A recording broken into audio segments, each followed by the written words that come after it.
Professor Lakshman Desanayaka, Vice Chancellor, University of Colombo, Dr. Sampath Senivaratna, Chairman, Annual Research Symposium 2014, Professor Anthony Ange, Professor of Law at the University of Utah, professors and students of the University of Colombo, distinguished guests, ladies and gentlemen. It gives me great pleasure to be present today at the Annual Research Symposium 2015, being hosted by the University of Colombo. Knowledge creation based on empirical research and critical analysis is the hallmark of any knowledge-based society. Hence, encouraging research and inquiry is incumbent on every institution of higher learning and excellence. In fact, if I had not been a diplomat, I would have perhaps been an academic, and I look forward to going to academia after I leave the diplomatic service, because I feel undereducated, considering I have 3 siblings, all PhDs, and I'm just a master's of arts. You would agree that in recent years, innovation has moved to the center stage as the main driver of economic growth. Research statistics are an important policy planning tool for industrialized countries, emerging economies, and developing countries alike. Unfortunately, the availability of these statistics for developing countries is still uneven. Earlier, research activities used to be largely funded by the government, but now new sources of funding are available. Foundations, scientific associations, non-governmental organizations play an important role.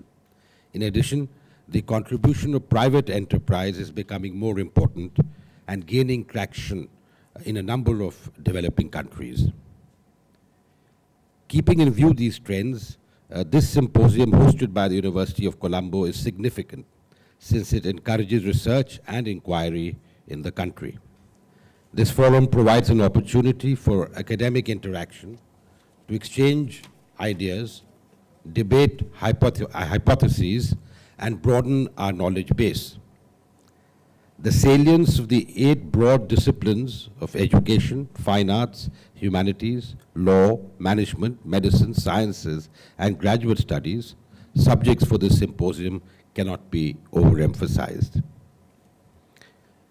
In India, while there are various institutes of excellence in diverse fields that encourage a spirit of inquiry and empirical research, the government has taken several steps to promote the R&D sector.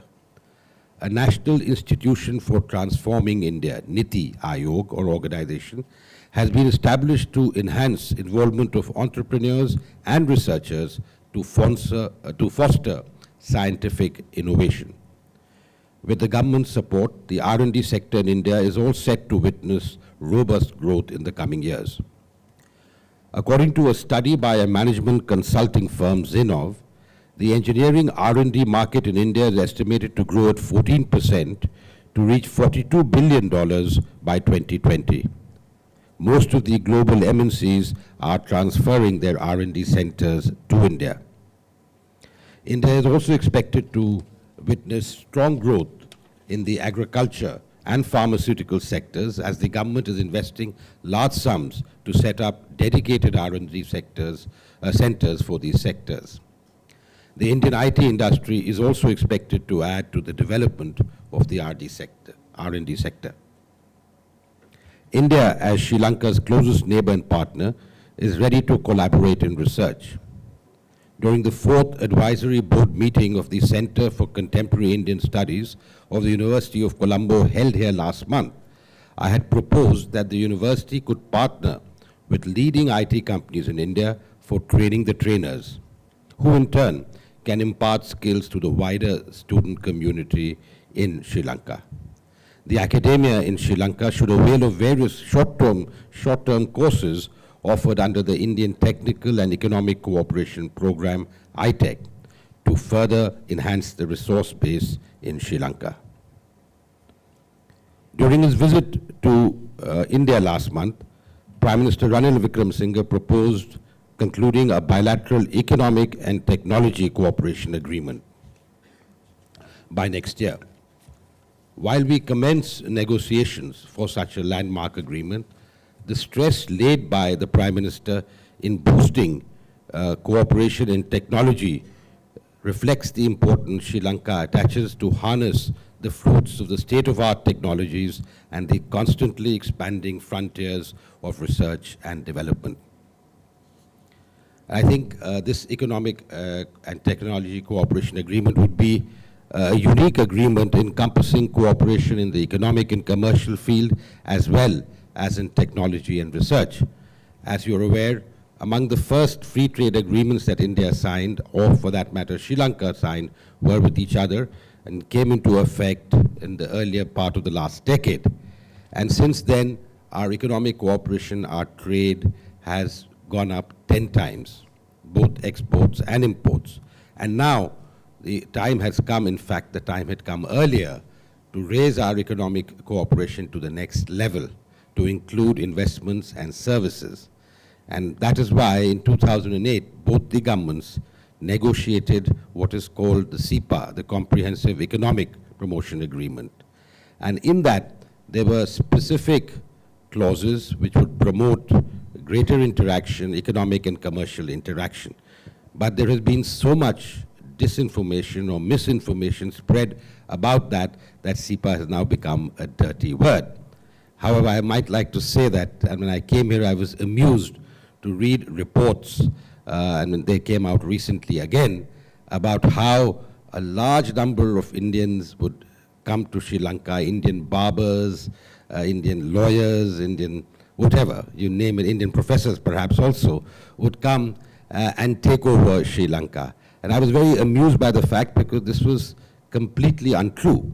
And what surprised me most was that there has been no empirical research or no attempt to lay the proper facts before the people here. In fact, just today, I was reading a very amusing report in an English language newspaper not known to promote a secular agenda here.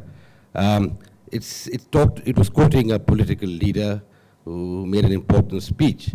And in that report, it said that it was talking about Geneva and the UN resolution and how foreign judges would come here. And then one paragraph that amused me immensely was that in case we were allowed, we were to implement the UN resolution or Human Rights Council resolution in Geneva, then Indian lawyers will come and start practicing here. And I was surprised how Indian lawyers came into the picture. But then I realized that the paper I was reading was known to spread such disinformation. But more importantly, I checked up the drafts of the CEPA that were negotiated. And I just thought I would mention this to you, that under those drafts which were negotiated but not signed, only 2 areas where Sri Lanka was opening up to India. One was on computer and computer-related services for train the trainers. And the second was in the marine sector, in the shipbuilding, ship repair sector, where certain people of requirement that Sri Lanka required, certain professions would come. Only 2 areas that were supposed to be opened up, while India would open up 20 professions initially and expand that list later. So this is, I'm mentioning this in some detail because it clearly shows the lack of knowledge, the lack of research, and the willful spread of disinformation can actually cause a lot of harm and can create doubts in the minds of people here. And that is why I feel it is important that there be institutions that do proper research, that do empirical research, and come up with the true facts.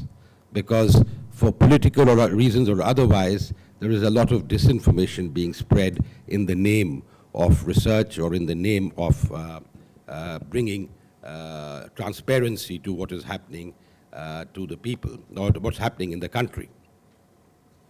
And I'm sorry for my digression from the text, and I shall now go back to what I had written for this occasion. There are various fields where collaboration between India and Sri Lanka to promote research and expansion of the knowledge base can take place. Our knowledge about our civilizational ties, which predate recorded history, provides a fascinating area of cooperation. The advent of Buddhism in Sri Lanka almost 2,300 years ago followed the convening of the Third Buddhist Council under the sagacious monk Moggalliputta Tissa the Senior. Emperor Ashoka sent two great ambassadors, his own children, Mahinda and Sangamitta, to Sri Lanka to spread the timeless and powerful message of the Buddha.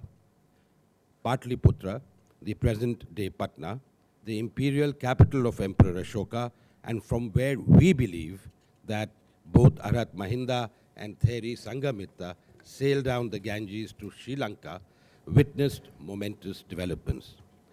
Till today, there exists a big jetty or pier on the Ganga in Patna called Mahendru Ghat, named after Prince Mahendru or Arhat Mahinda. Perhaps historians and archaeologists in both countries could collaborate and unravel the mysteries of the past through careful research and examination of all available resource materials. In the disciplines of fine arts, languages, and education, robust and vibrant collaboration exists between India and Sri Lanka. The renowned Sri Lankan artist George Keats' multifaceted works, drawing on themes from the Mahabharata, Khajuraho, Konark, and Krishna Leela, are evocative and undermine the symbiotic links that bind us. One of the notable works was the translation of the epic Geet Govinda by Jayadeva. George Keats' works, influenced as it was by Indian art forms, including painting, sculpture, and literature, bridges our cultures, and further research on such links would enrich our understanding of each other. A number of Sri Lankan students studied in Shanti Niketan, which was established by Gurudev Rabindranath Tagore, and in numerous institutions of higher learning in India.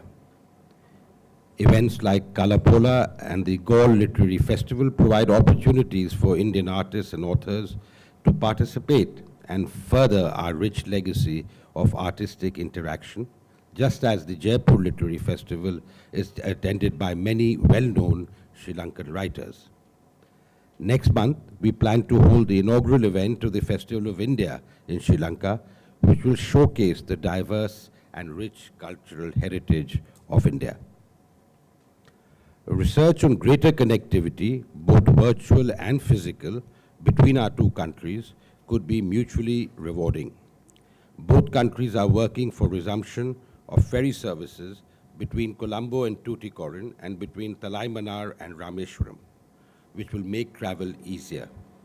Already, India and Sri Lanka enjoy close connectivity by air with 150 flights a week connecting Colombo to 8 destinations in India.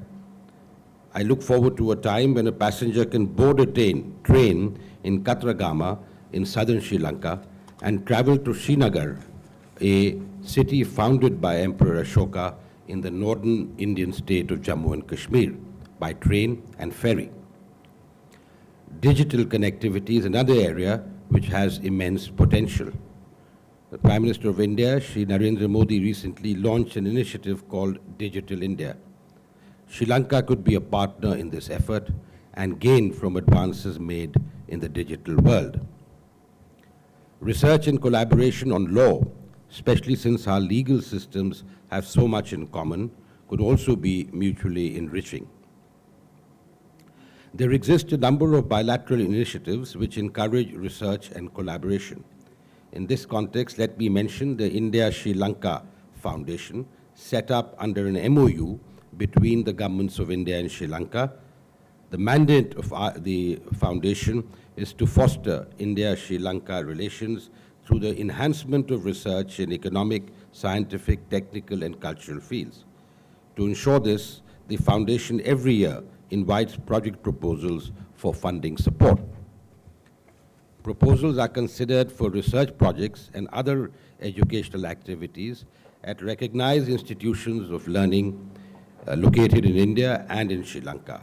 Visits and exchanges involving students, scholars, academics, and publication of research works on India-Sri Lanka relations in various fields. Many of you would be aware that Under a MOU signed on July 12, 2011, a Center for Contemporary Indian Studies was established at the University of Colombo in February of the following year. The center has the potential to emerge as a premier resource center and academic hub for students on contemporary India, which will benefit Sri Lankan policymakers, businessmen, academics, and students. Establishment of the center is an important initiative that contributes to fostering a greater understanding of modern India. The academic community in Sri Lanka could take advantage of the opportunities provided by the center to promote greater research and understanding, as well as mutually rewarding partnerships. I also understand that a draft MOU between the South Asian University in New Delhi and the University of Colombo is in the process of obtaining the requisite approvals from both sides.